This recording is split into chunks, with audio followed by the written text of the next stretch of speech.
आने वाले नए वर्ष 2022 की हार्दिक शुभकामनाएं। आइए देखते हैं श्री कृष्ण जी राधा जी को कैसे विश करते हैं। हैप्पी न्यू ईयर, नए साल की हार्दिक शुभकामनाएं।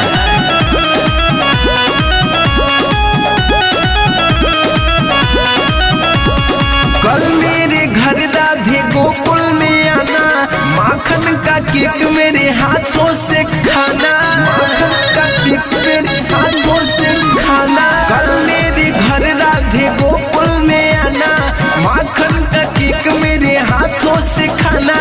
राधा के बिना है कृष्णा जी आधा।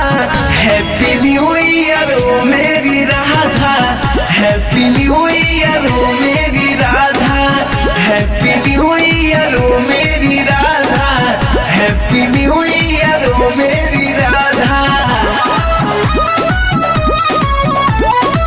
हैप्पी न्यू ईयर ओ मेरी राधा। हैप्पी न्यू ईयर, नए साल की हार्दिक शुभकामनाएं। हैप्पी न्यू ईयर ओ मेरी राधा, ओ मेरी राधा। नया साल मुबारक हो 2022 राधा, 2022 राधा। नया साल मुबारक हो 2022 राधा। राधा के बिना है कृष्णा जी आधा।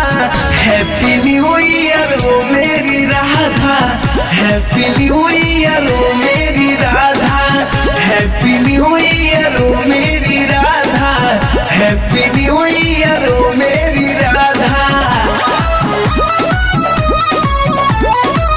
हैप्पी न्यू ईयर ओ मेरी राधा। हैप्पी न्यू ईयर, नए साल की हार्दिक शुभकामनाएं। हैप्पी न्यू ईयर ओ मेरी राधा, ओ मेरी राधा। राधा सपना में आती हो, दिन रात तड़पाती हो, दिन रात तड़पाती हो। राधे सपने में आती हो, दिन रात तड़पाती हो।